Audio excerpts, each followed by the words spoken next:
Oui, je suis Boumediene Guenad, je suis l'ambassadeur d'Algérie. Je suis le secrétaire général du groupe Africa, Africa des ambassadeurs, bien sûr. Je suis le deuxième vice-doyen. L'action de l'ONUCI en Côte d'Ivoire, et c'est une très bonne chose d'avoir l'occasion, périodiquement, d'écouter Madame la représentante spéciale du secrétaire général, d'échanger avec elle, d'écouter son analyse sur la situation, sur les développements. Nous sommes tous pour que la Côte d'Ivoire reprenne sa place dans le Conseil des Nations. Elle l'a déjà fait, elle est de plein pied dedans.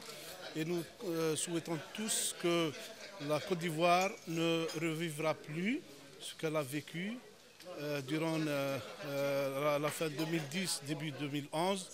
Moi, j'en suis témoin parce que j'étais déjà là. Donc, tout notre vœu, c'est que la Côte d'Ivoire ne revive plus cette situation. Et nous sommes là, nous coopérons en tant que membre de l'ONU, bien sûr, nous coopérons avec Madame la représentante et nous sommes à sa disposition. Comme elle l'a bien souligné, elle est à notre disposition, elle est à notre écoute. Tout ce que nous souhaitons tout le bien pour ce pays, ce pays africain qui est engagé pour l'Afrique. Nous lui souhaitons que du bien et nous souhaiterions que les prochaines échéances électorales, notamment la présidentielle de 2015, se passent dans les meilleures conditions. Nous souhaiterions d'ici là que la Côte d'Ivoire réussisse sa réconciliation et se concentre sur le travail de développement que nous apprécions déjà, parce qu'il y a déjà des résultats tangibles que nous voyons et que nous vivons, nous qui sommes en Côte d'Ivoire. Merci beaucoup. Nous avons, je dirais, institué une démarche d'échange régulier avec l'ONUCI de manière à se tenir mutuellement au courant de l'évolution de la situation dans le pays et apporter des clarifications si ça s'avère nécessaire en fonction des circonstances. Et donc à l'heure actuelle, il y a trois sujets sur lesquels nous avons voulu échanger avec la représentante spéciale. Il y a d'abord quelques difficultés, quelques obstructions que nous avons rencontrées en tant que parti dans l'exercice de nos activités, notamment les interdictions qui ont été instituées par la mairie d'Abobo à travers le ministre Tunkara, nous empêchant de venir tenir un meeting dans le cadre d'une tournée que nous avons menée dans les communes d'Abidjan. Il était important d'en parler avec la représentante spéciale, de l'informer de la situation, de manière à ce qu'à son niveau, en fonction des opportunités, elle puisse en discuter avec le gouvernement et amener les autorités gouvernementales à faire preuve de sagesse pour aider le pays à aller à la décrispation en s'interdisant un certain nombre de prises de position qui contrarient le processus de décrispation, le processus de réconciliation nationale. Elle nous a assuré qu'elle-même, elle a eu à prendre des initiatives quand elle a eu l'information. Cela nous a réconfortés. Il y a aussi le sujet de la présence en Côte d'Ivoire d'une mission du groupe des experts sur les sanctions.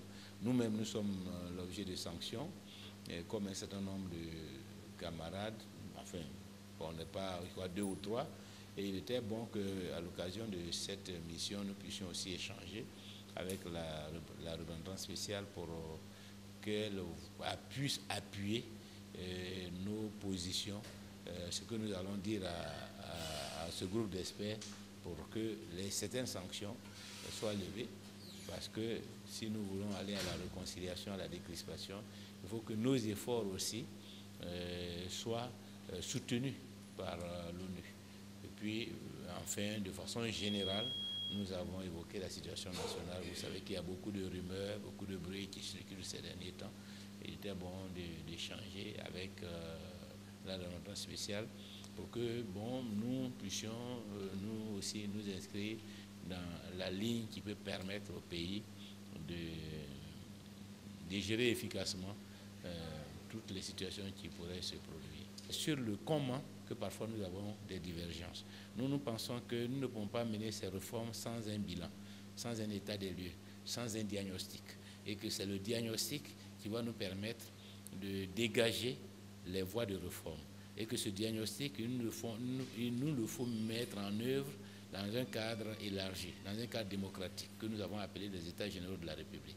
Et qu'à l'intérieur des États généraux, nous faisons le diagnostic de la crise, nous essayons de situer les responsabilités, nous essayons d'identifier les problèmes et puis nous proposons les réformes ensemble, de façon inclusive. Et c'est vraiment cette démarche inclusive, démocratique, qui n'a pas encore reçu l'assentiment du gouvernement. Donc le gouvernement est d'accord sur la question de la réforme, mais veut s'enfermer dans une logique dirigiste et unilatérale. Et nous pensons que, étant donné la nature des problèmes, qui sont des questions d'intérêt national, il faut que le gouvernement sorte de l'unilatéralisme, de manière à ce que ces réformes-là soient, le peuple s'en approprie.